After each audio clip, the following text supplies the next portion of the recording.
It's like, yeah, I can do that. Let's take a few extra days on to San Francisco, see if you want to take unless it drops down. Right, good evening all. Okay, and welcome to Herts April Planning Committee meeting, or Development Management Committee meeting, use a new term. Just to make people aware, this is being recorded, so anybody who stays in the room deemed to have consented to be part of that recording. First of all, can you, as we have a member of the public here, go through the fire evacuation procedures, please? Indeed. Thank you, Chair. There's no planned. Let me just turn the mic off. Sorry, is there? How do we turn the meeting? Yeah. Right, I have an assistant who is able to help me. Sorry, David.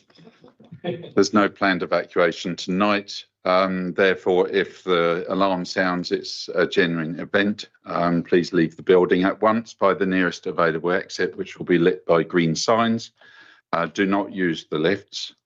If there's anyone who has difficulty negotiating the stairs, we can arrange support through the committee services officer here. When you're clear of the building, please make your way to the assembly point, which is on the views at the back of the building, the parkland area there. Do not re-enter the building until told to do so. So the person chairing the meeting on hearing the alarm bell will interrupt the proceedings and suspend the meeting, and please then follow instructions given. Thank you. And please, could you make your mobile phones silent? Thank you very much.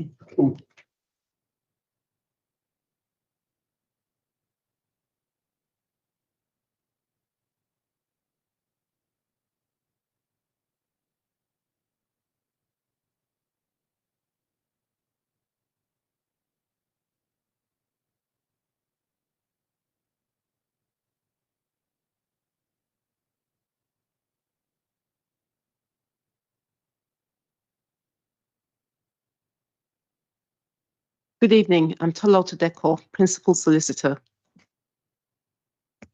Good evening, I'm Kathy Long and I'm from Community Services. And I'm Mark Berry, I'm the Development Manager. Hello, I'm David Raper, I'm the Principal Planning Officer at the Council. Thank you.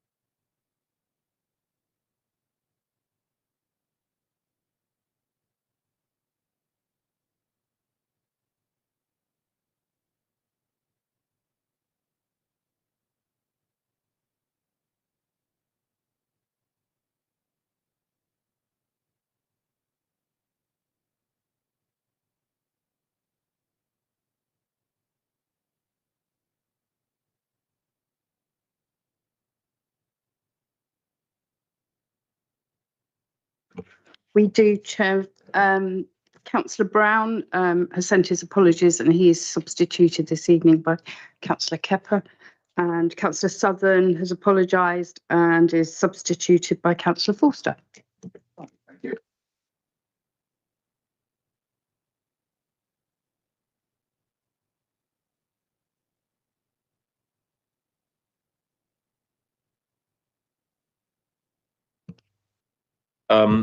On items 7 and 8, as the portfolio holder for the climate change and therefore closely involved with the projects to install these items, I think I should declare an interest, as I am not highly impartial in those. So I will not participate in that discussion.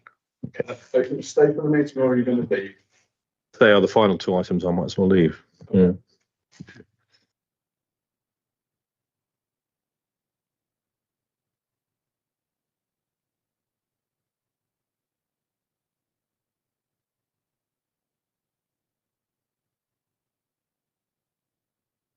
They're quite detailed, but they are really important because they're coming down from legislation from Westminster, and you know how they like to change planning every other month to make it more difficult for us to do our jobs. Okay, so there's two announcements. I think the first one is a new expedited appeal procedure that has come into force from the 1st of April, which is for most planning appeals. The new default procedure for all appeals against the council's failure to determine an application or its decision to refuse permission. Points associated with this new procedure are that the appellant cannot submit any new material beyond that available to the local planning authority at the point of determination. Secondly, in addition to the standard appeal questionnaire, the local planning authority will only be able to submit its original report, the decision notice, and a copy of any minutes, if the case was determined by committee, that is. And thirdly, no additional appeal statement by the local planning authority will be admissible. This requires us to ensure that all refusals at committee where members overturn the officer's recommendation are recorded in detailed minutes, although the council's constitution allows the committee to leave detailed wording of any reasons for refusal to be agreed after the meeting in consultation with the chairman or vice chairman. This practice will now cease, and in future, the details of the grounds of refusal should be agreed within the meeting, and any vote to refuse will be taken based on the precise wording of the reasons for refusal. Will mean if we overturn officers' recommendations, I will normally suspend the meeting before we take the vote to allow officers to leave the room to draft the reasons that we can then debate or further debate and vote on. What we cannot do is vote for refusal without having the exact terms of that refusal available to be put in the minutes. And as you would understand, having it decided after the meeting doesn't allow it to be shifted back into the meeting minutes at some later date. So we have to be very precise on that. And it may happen this evening as the first time. We never know. So I thought we'd better have an announcement on that. Councillor Forster. And, yep. Thank you, Chair. Much as I do agree with this, I note you say that that's a change in procedure. Does that mean it ultimately will need a change in the constitution or the written policies and procedures? Yes, there's discussions with the chief exec on whether we should update the constitution, but I'm sure people are aware that national guidance, national policy usurps our constitution. So we have to follow that the procedure. There are other changes coming to planning committee on numbers, on what you're allowed to actually bring to planning committee. And in fact, the consultation and the likely legislation will stop us from bringing any householder application to committee, and they will be determined by officers alone. So our workload may go down significantly. But that is not yet in the legislation. That's in a consultation and some letters from Westminster.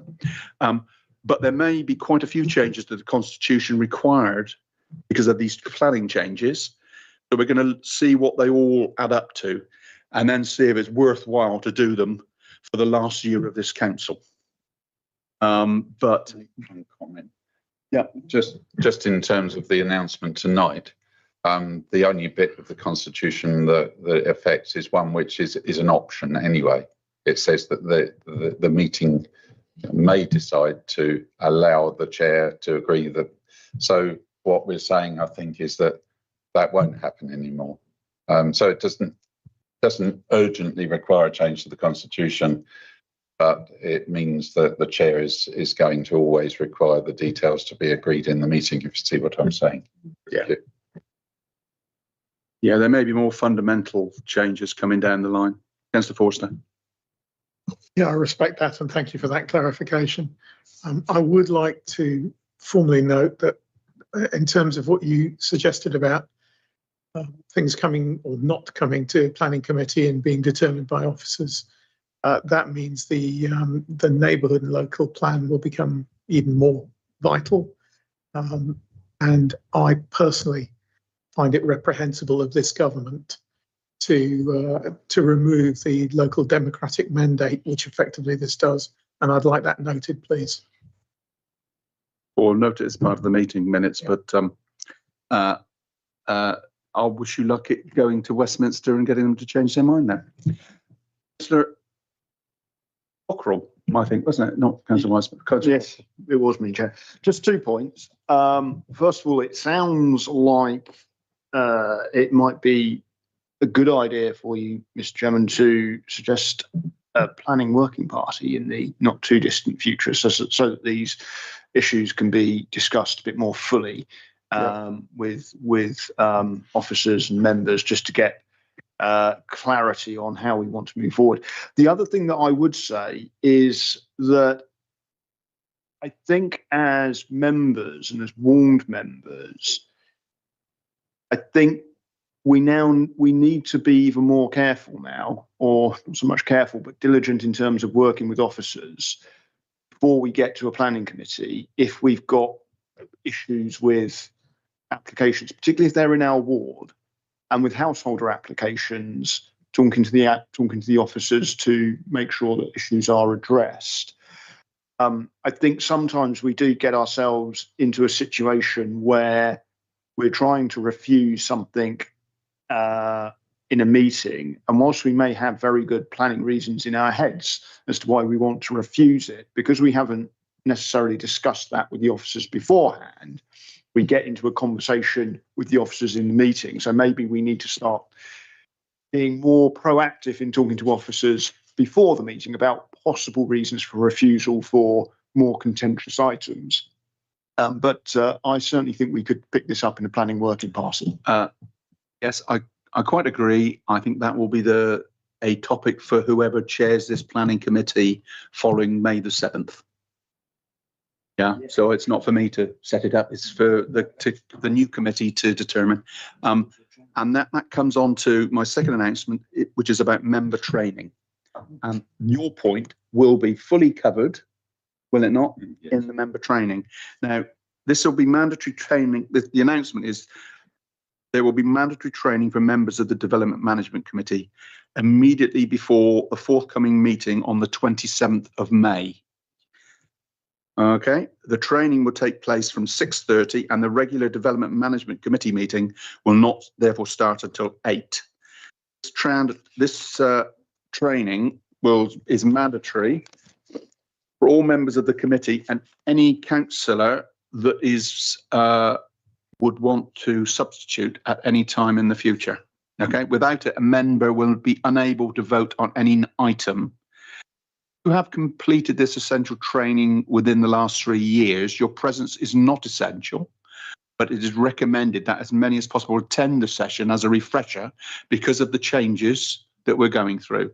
Now, I'm going to ask committee services to check up on the training for the last 2 years to see who has actually gone through it, who didn't say they were coming, but actually did attend.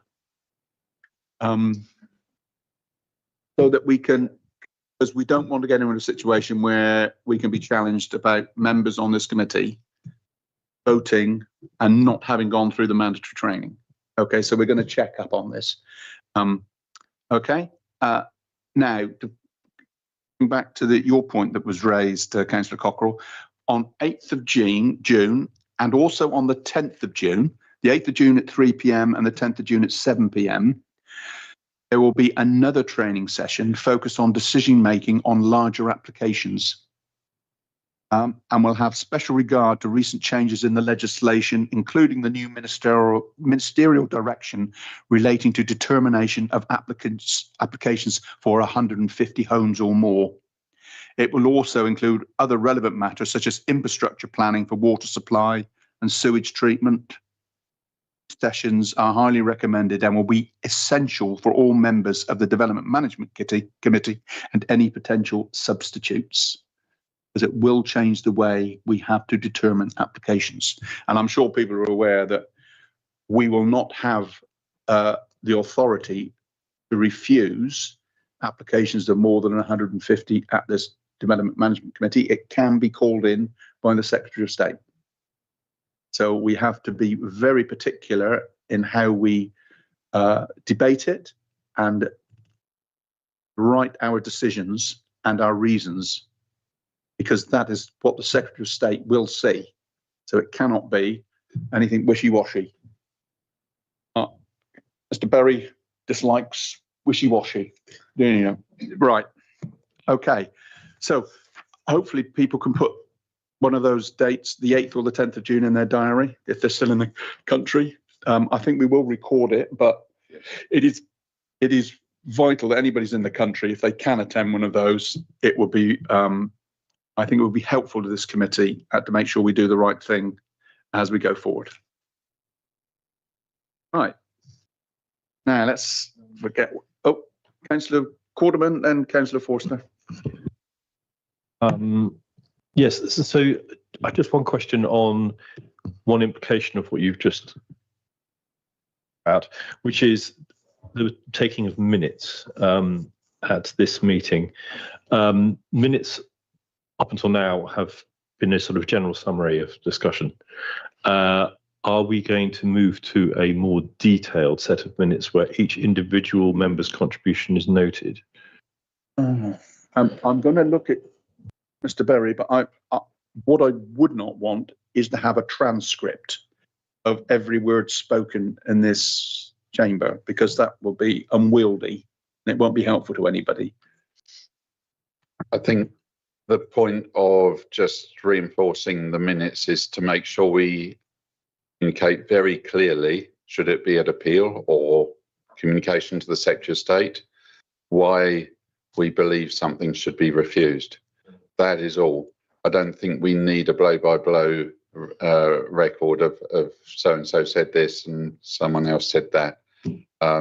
Really, the key thing is, how did we reach the decision? In other words, what was the decision and why did we think the proposal in the case of a refusal was harmful?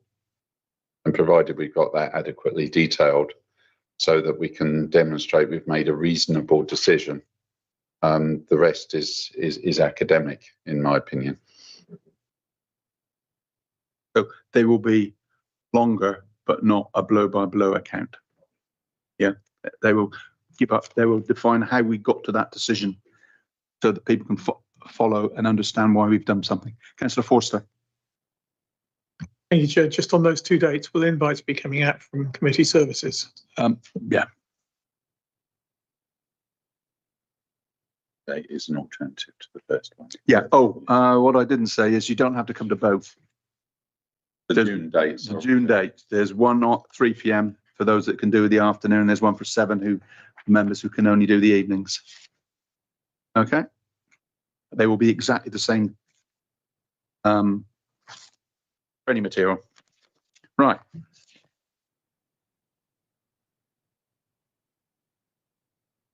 Let's crack on with the main business of the night. Development applications. Item 5, we've got 3 tonight. The first one is an application for householder applicant 33 Wellerbourne Fleet. And we have the applicant with us this evening. But first of all, if we can just, I think you, Mr. Berry, just going to explain to the members what this application is for.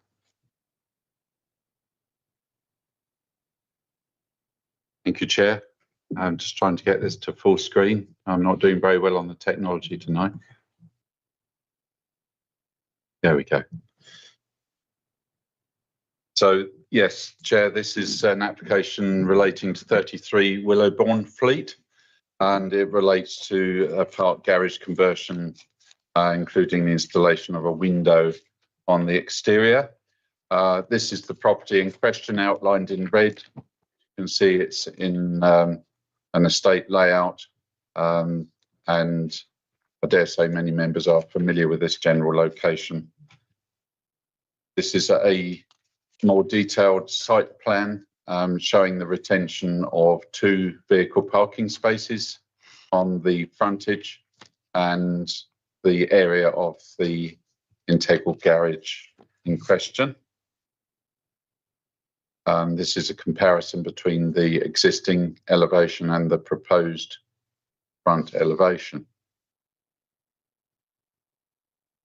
This is a comparison between the existing floor plan and the proposed floor plan. As you can see, at the moment, the rear of the garage is shown to be used as a utility area, and the proposed plan shows that utility area being partitioned off with a new door created from the hallway to the study, which is proposed to be created within the garage.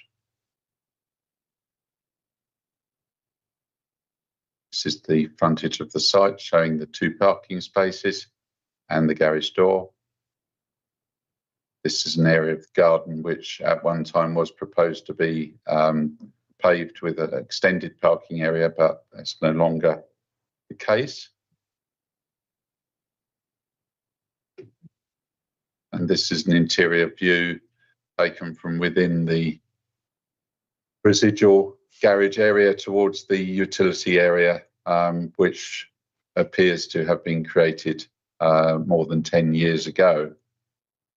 So I think members will have read the report, and I'm not going to just repeat what's in the report, but the issue focuses on whether or not it is possible for this authority to insist on effectively the enforcement of a condition which was originally imposed to require this to be retained as a parking space for cars. And that's actually what the condition says, cars. It doesn't say motor vehicles or anything, it's cars.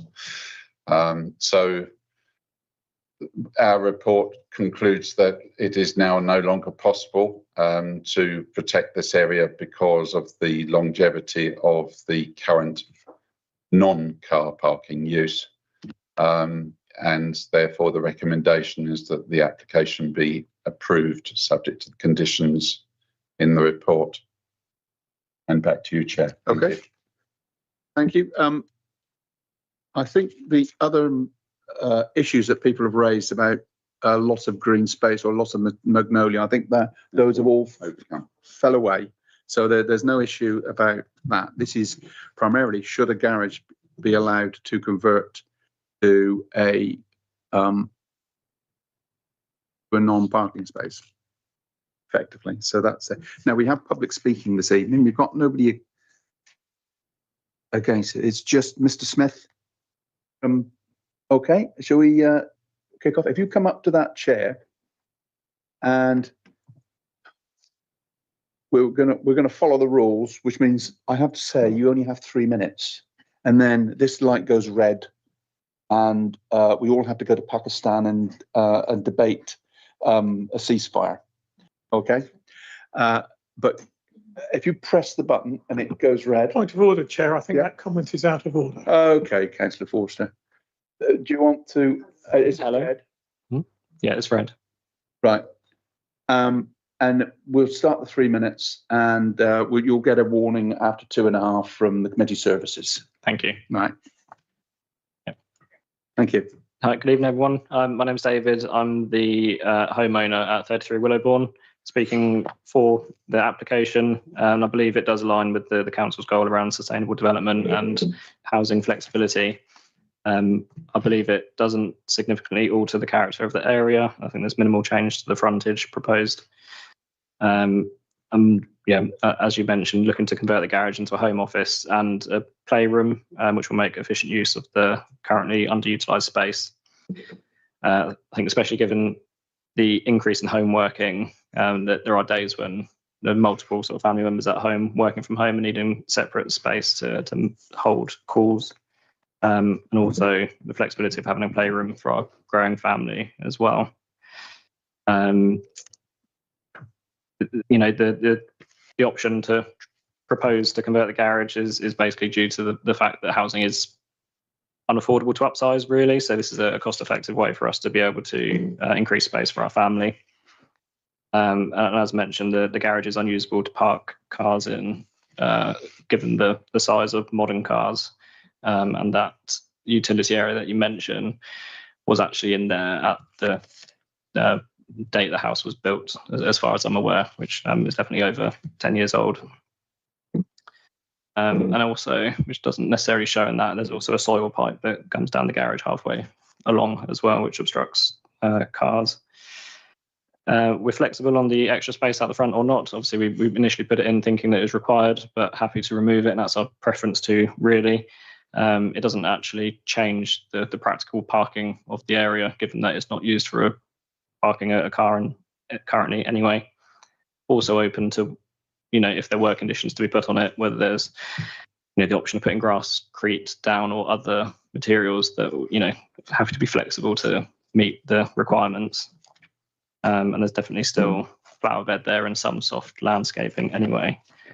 Would be flexible and dropping the curb if that was needed, but it sounds like that sounds like the parking issue has kind of gone away out the front.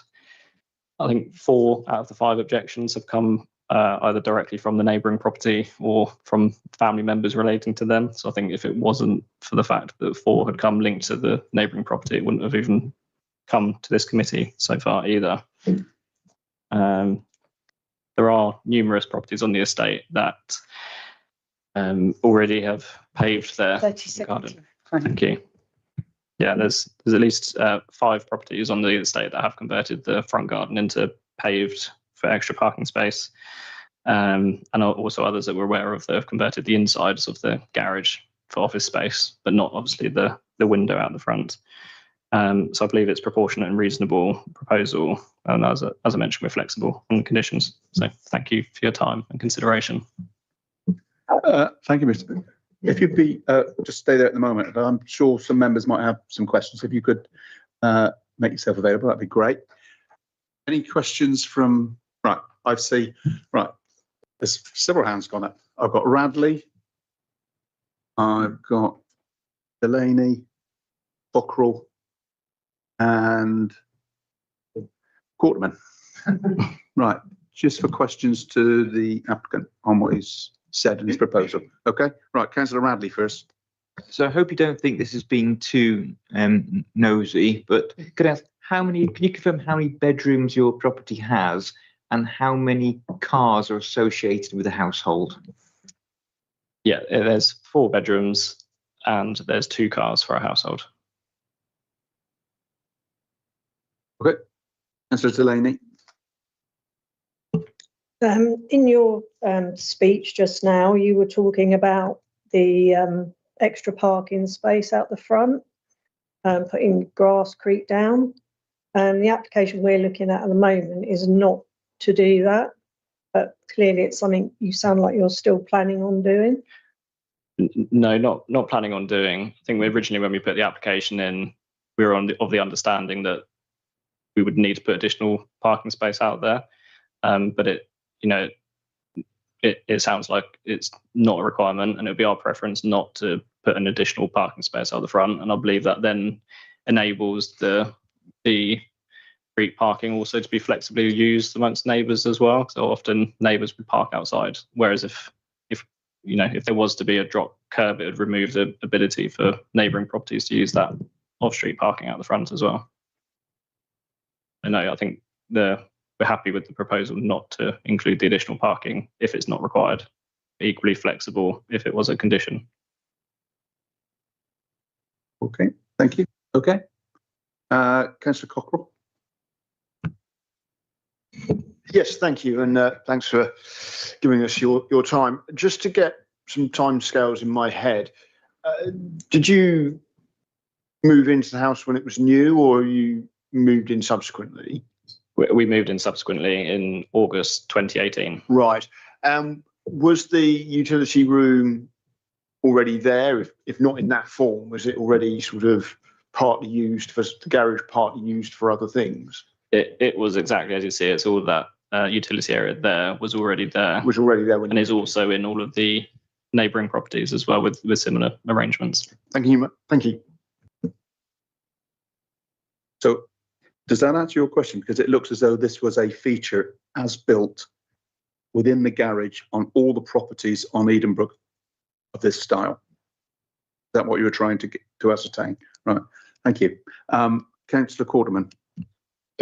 So my first question was the one that Councillor Cockrell's just asked. But again, I'm just trying to work out whether that utility feature was a part of the original feature of the house or not. The report suggests that there was an installation of a gas boiler made in 2013, and I think somewhere else in the report, well, I can't find it right now, it says that the property was built in 2008. But if the owner has only lived in it since 2018, I'm not asking the applicant to answer those questions. I might perhaps ask the planning officers whether they know the history of the property and whether that was the case, whether the utility room was added later or not. We know. Oh, sorry. You want me to answer? Please. I was surprised to know, Mr. Barry. Yes, I'm afraid I don't know. I know almost as much as the speaker does, I'm afraid. So, and that's, well, I'm sure he knows more than I do. Okay, so I will put the question to the applicant. Do you know whether the utility room arrangement was there in the house when it was originally built? I don't know for sure. No, I know that it was already there when we moved in 2018. Thank you. You could make an assumption, Councillor Quarterman, that if it's a very similar arrangement in all the properties, then it was a feature, not a upgrade from a householder. Following it being, presumably that's your utility room, that's the only facility you have in your house where the dishwasher or the clothes washer and tumble dryer are. There's not space in the kitchen for them. Correct. Right, okay. Thank you. Right, any other questions for the applicant? Thank you, Mr. Smith. Right, this is in whose ward? Yeah, it's yours, isn't it? I was going to look at Councillor Forster, but it's not, is it? It's you. Councillor Delaney, do you want to just open our debate? And then I'm sure there's people that want to make some comments. Yeah, well, after your announcement earlier, it doesn't sound like we've got an awful lot of choice. I find it odd that the builder would put in a utility area that would then make the garage not fit for purpose, which is what is being said at the moment. But obviously, if we can't bring up original plans, then we've got no way of determining that. My main concern is there are two houses exactly the same next to each other, and then on the other side of the road is a mirror image. And I just think putting the window in is going to change the whole scene in that area.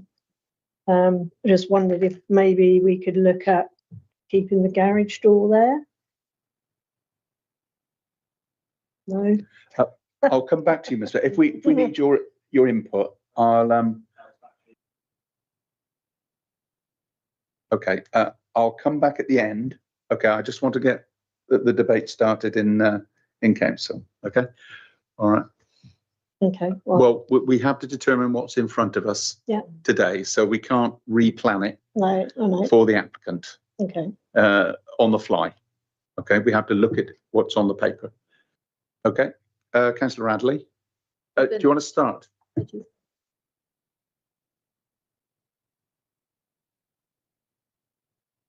Right, I'll start off by disputing the assertion that having a utility facility in a garage precludes it from being used as a garage.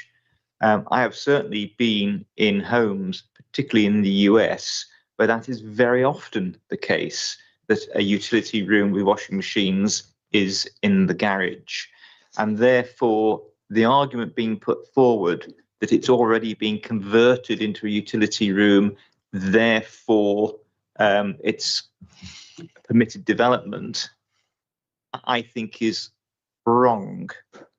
However, I do actually have some sympathy with the applicant wishing to do this for all the points he raised about the fact it's financially impossible for people to upsize, and people have to look at how can they improve the property they're already in.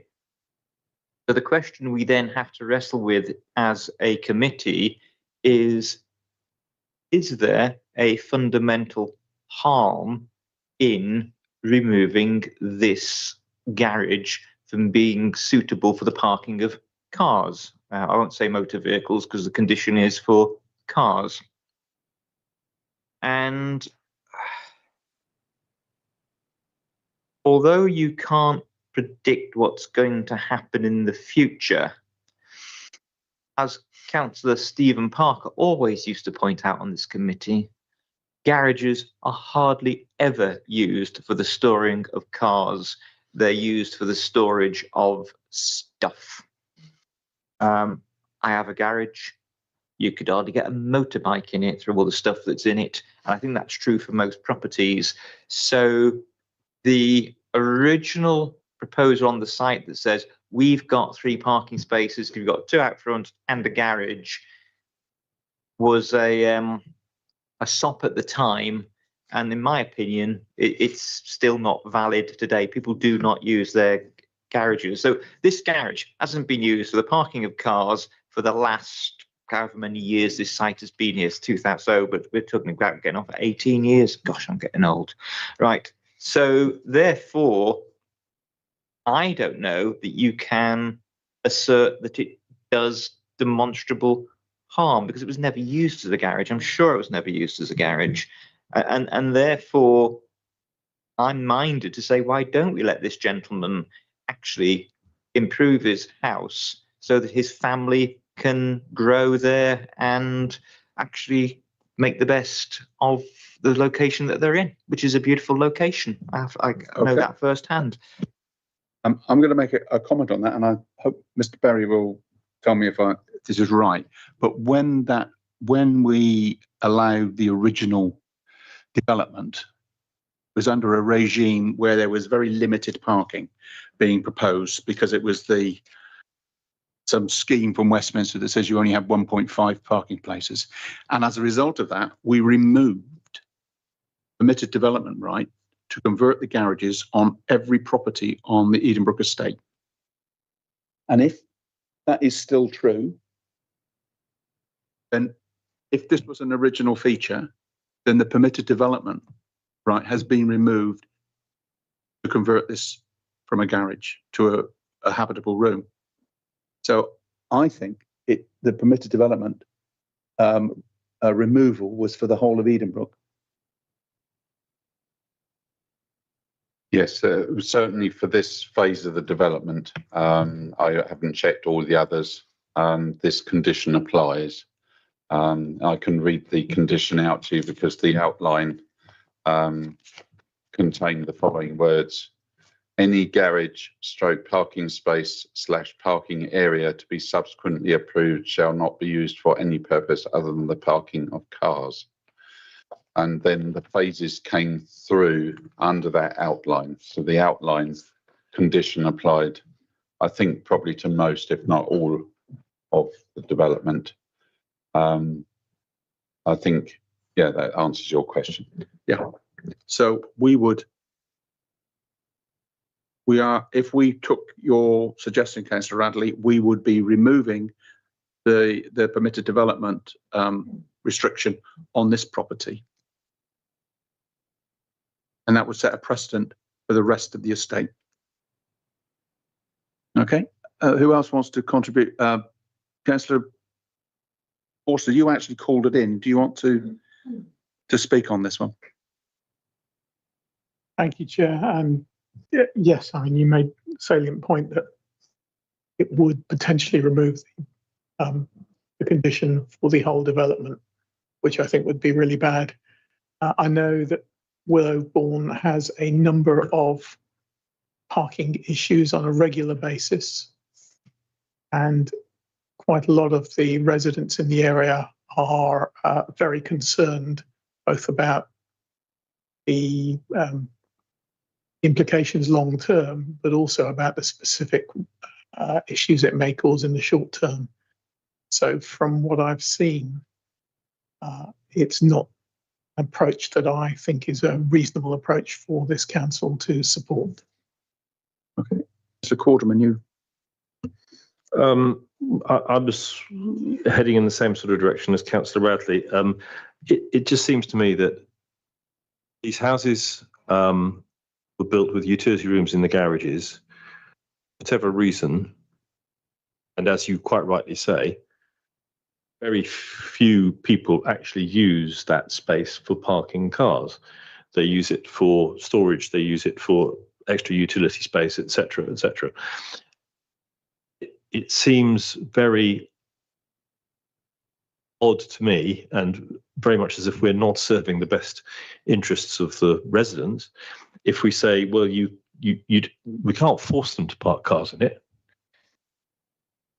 but we can prevent them from using the space more effectively. And that just seems to me to be bonkers, frankly. So I think we should approve this. Right, Councillor Wildsmith. Yeah, I'm along the same lines as Councillor Quarterman and Councillor Radley. However, my slight point here comes in that this has only come to committee because it was deemed that conversion has been done to the garage post-development and therefore is not enforcement action couldn't be taken. If that garage is in the state it was built in, so it was built with a utility room and was built without soil stack, then actually that is not true, and it would just have been rejected by officers for non-compliance with neighbourhood and local plans, and we wouldn't actually be here. So we actually seem to have a slight issue of why it's come to committee, and there's maybe some need to actually find out what the actual original state of it was. That said, I agree, people don't use garages for garages. There's two cars, they've got young children.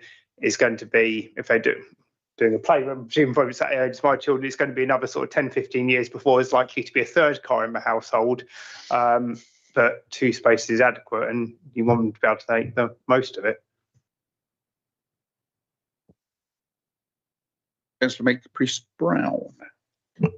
So is it physically possible to park a car, if the racking was stripped out, is it physically possible to park a car in that room as it stands?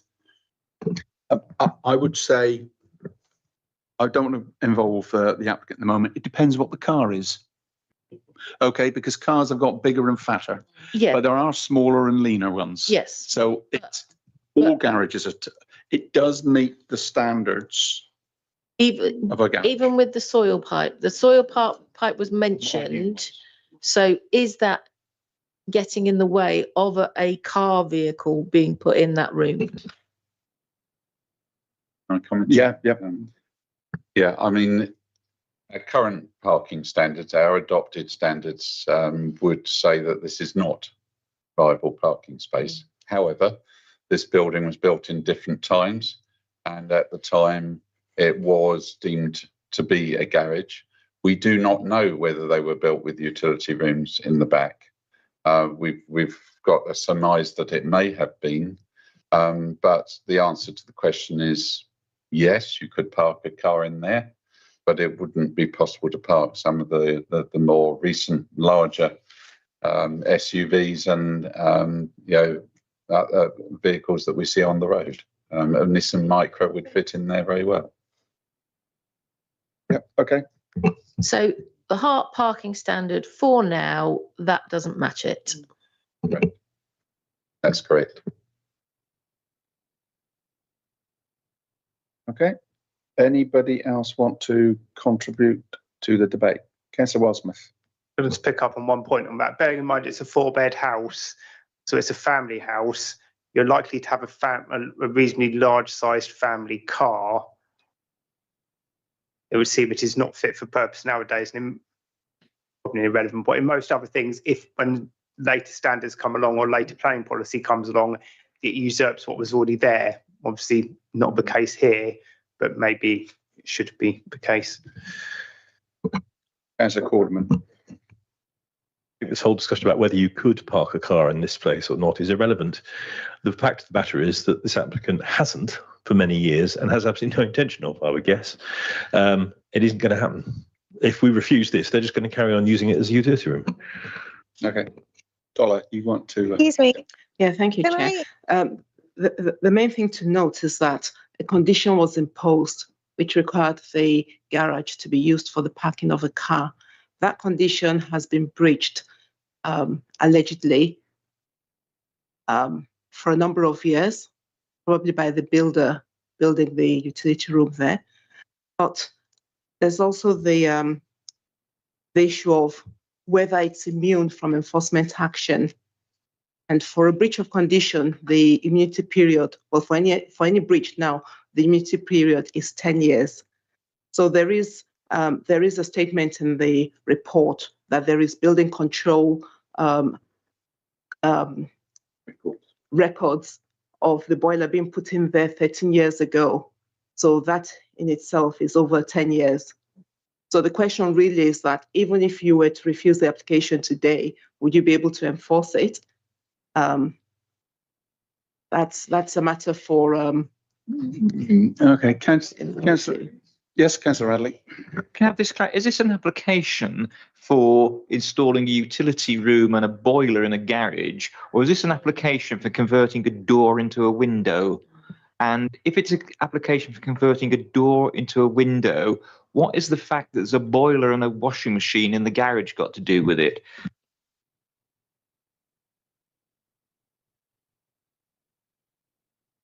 You want me to? You can, if you'd like to kind of confuse us a little bit more, Mr. Berry. Yeah, I think that the installation of the window instead of a door is to negate the use of the remaining area for the parking of a car, and therefore has the effect of, focusing our minds on whether we believe that that area should be retained for the parking of a car. The legal advice is that the area has not been used for the parking of a car for a period in excess of 10 years, and therefore that non-use of the area for the parking of a car makes enforcing the condition impossible. We are, I suppose, looking at this case on its own merits, so I appreciate the background fear, perhaps, that this is setting a precedent for other sites. We'll have to, for other properties, we would have to assess those on their merits at any given time should they come forward. So we're looking at this case in relation to whether or not we can enforce using that area for the parking of a car. Yes. So are you saying, so I know that if you do something and get away with it for a period of time, 10 years, it is deemed to have permission. Are you also saying that if you don't do something for a period of 10 years, it negates a particular condition? For instance, I haven't had any wild parties in my house going on to 3 a.m. for at least 10 years, and I now do so.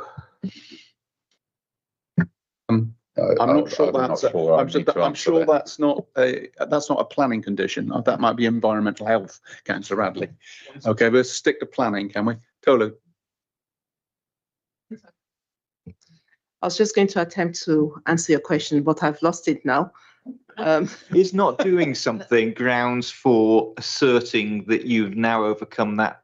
If you do something for a period of 10 years, you effectively seem to have acquired permission. If you don't do something for 10 years, does that also count as acquiring permission that you don't have to do that thing? The deemed permission is not automatic. So there's something called a certificate of lawful use, which you can apply for just for your own comfort. And also, I suppose, if you want to sell the property on to satisfy the new owner that there's no danger of enforcement action being taken against you. So it's all evidence-based. If nothing's been done for 10 years and information comes to the local authority that there's been a change of use or a breach of the condition, the local authority would investigate that allegation. And as part of the investigation, they could decide to serve an enforcement notice if the homeowner hasn't produced evidence or applied for that certificate of lawful use. If they don't apply and the planning authority decides to serve the enforcement notice and the homeowner appeals, that's where the ground D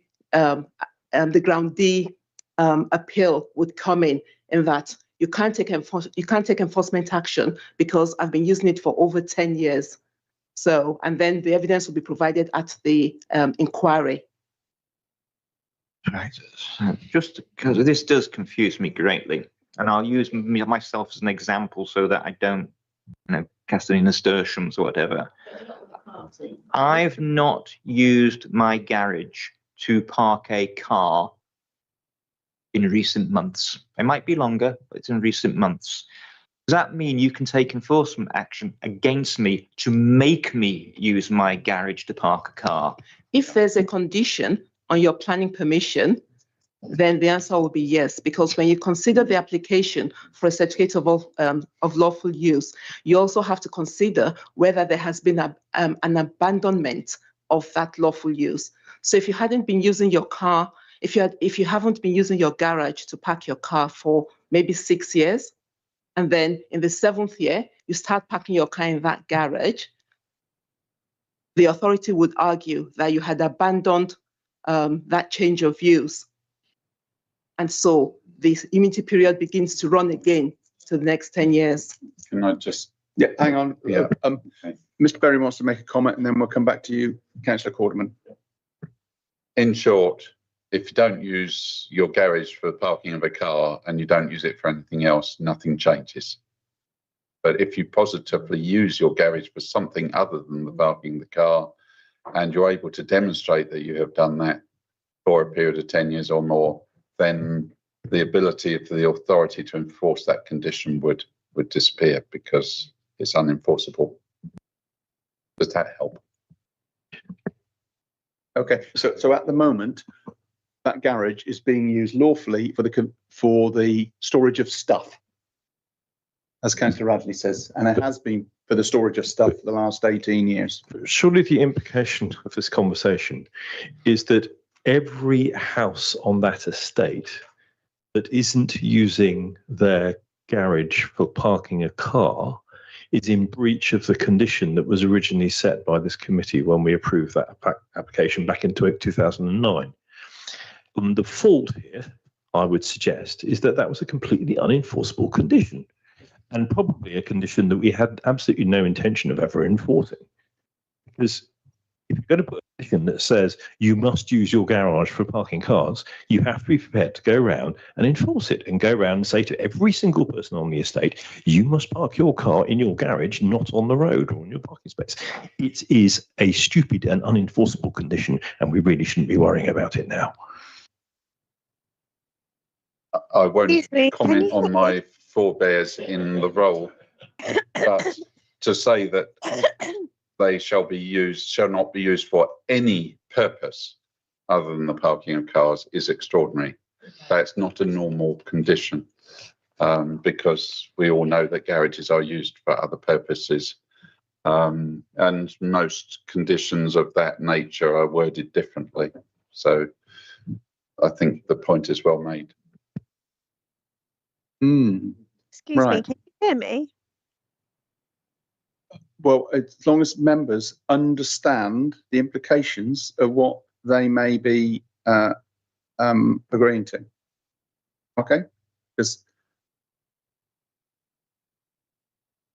Councillor Cockerell, and then we're going to go for a vote. I think So somebody's going to recommend there it. are, so clearly the applicant is parking their vehicles on the parking spaces outside their house, as are other people on that estate.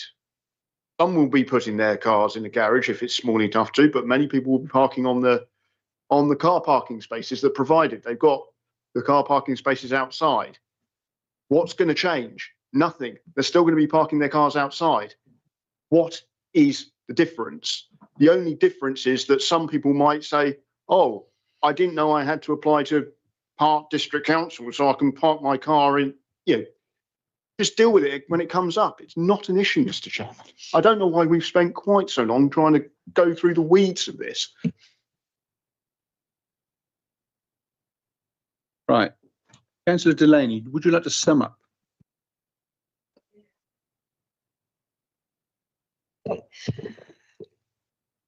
So the motion is to grant this as is. Given the chairman's announcements earlier, we would struggle with any legitimate reason to refuse it. I'm personally not happy with the changing of the frontage, but hey ho, these things happen, and yes, we will have families and they all grow up and take up more room. I will say that children in this house will also grow up and have a car at some point, and I wonder where they might park that. But that's all I've got to say. Right, so I will move the recommendation as listed on the order paper, which is to grant. Can I have a seconder, please? Councillor Warlock. Okay. We don't have to have a recorded vote, do we? No. So all those in favour of grant, please raise your hand.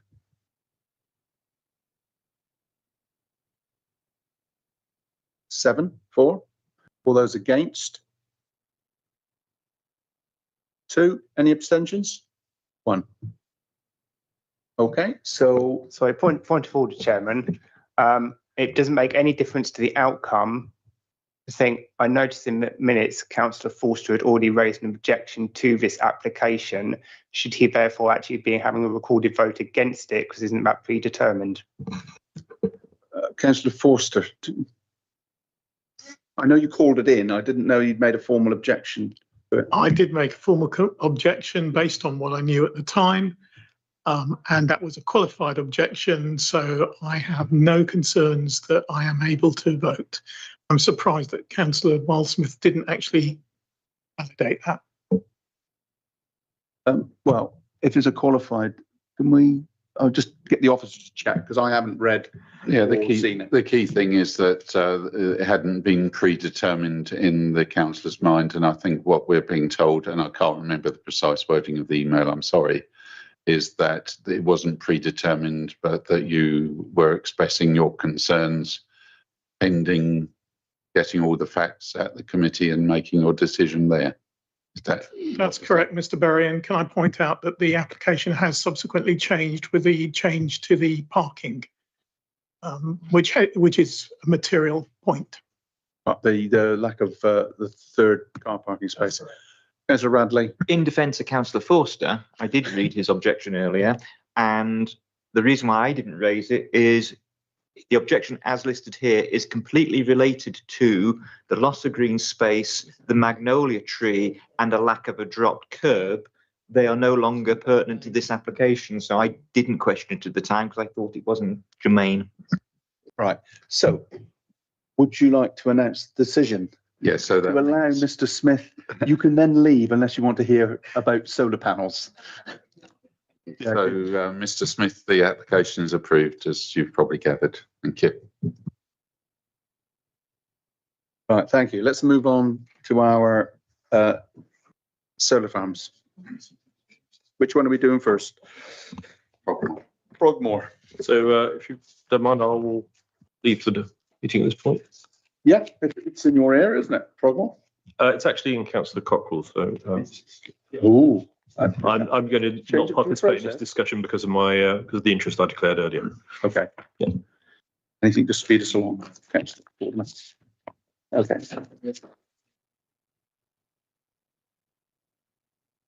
Right. First of all, we'll hear about the application and then we'll come to you. Thanks, yeah. Okay. Thank you, Chairman. Item 7 relates to a prior approval application for the installation of solar panels onto an area of flat roof of the Frogmore Leisure Centre in Yateley. The application is made under Class J of Part 14 of Schedule 2 of the General Permitted Development Order. It sets out that the installation of solar panels the permitted development where they meet certain technical criteria. There is also a requirement for a determination to be sought from the local planning authority as to whether prior approval would be required for the design and external appearance of the solar panels.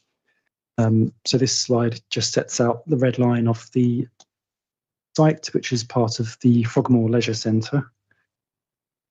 This is an indicative plan provided by the applicant with the solar panels superimposed onto the flat roof.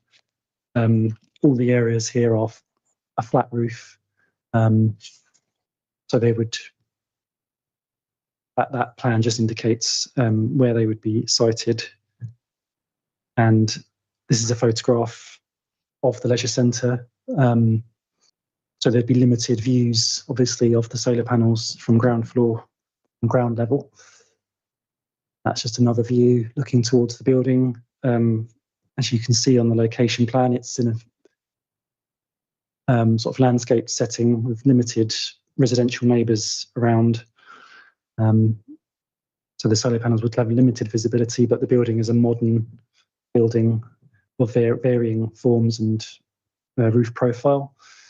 So as set out in the report, the proposal complies with the technical criteria of Class J and is considered to have an acceptable impact in terms of design and external appearance. It is therefore recommended that prior approval be granted.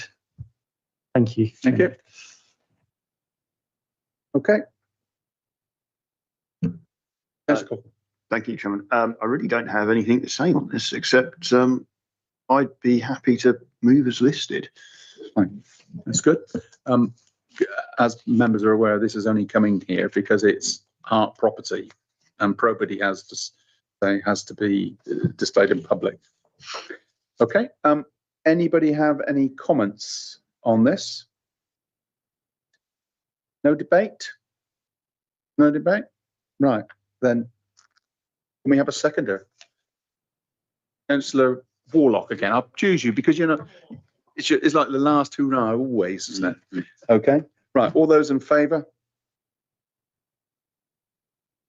Okay, that's unanimous. Okay, shall we get on to the second one? Thank you, Chairman. Item 8 is also a prior approval application for the installation of solar panels under the same provisions as the previous item. The application relates to Hart District Council civic offices. This slide just sets out the location plan with the site edged in red. And this is an indicative plan of the locations of the proposed solar panels. This slide shows a photograph. As you can see, the roof slopes aren't that visible from ground level. This is the best view you can get really from those roof slopes. This is from the car park in front of the building. And this is a view from Fleet Road, looking towards the building. And this is just a view of the existing solar panels on other roof slopes of the building. As set out in the report, the proposal complies with the technical criteria of Class J and is considered to have an acceptable impact in terms of design and external appearance. And it is therefore recommended that prior approval is granted. Thank you. Is that existing panels? Yes, that they are existing panels on that roof slope. Yes. So that roof slope wouldn't be altered. That's just showing some of the existing panels that are there. Are they being replaced or are they? No, the proposal doesn't affect those. The proposal only affects the roof slopes that would be visible on this elevation. Oh, right. It's a distance. Yes, correct. Yeah. I'm surprised I always thought you put them on the south facing or not the north facing. Yeah, there's a fairly complicated roof form of the building. So there's various slopes facing in various directions. So these. I'm sure it's been properly technically done. So it would be the east. It's in Fleet Central, so it's me to start it, isn't it? Yeah. Yeah, so it would be the east, southeast, northeast, and southwest Okay. roof slopes. So there's no conventional south. So there's no facing north roof face. slope. Councillor Forster? Just a comment, if it's helpful, with modern solar panels, they don't need to face the sun and they can face pretty much in any direction. They don't yield as much power, but they're much more efficient than photovoltaics from many years ago. Put them on the back of my house then. Right. This is in Fleet Central, isn't it? Okay. Well, I'm going to list it as on the paper because I'm planning meeting. Anybody want to debate this? Look for a seconder. Councillor Warlock. Full marks. Okay. All those in favour? Grant? That's unanimous. Okay, good. All right, thank you. The meeting is closed. And I hope to see you back here on the 27th of May. But not just, well, there may be other people not here. Yeah, May the 7th.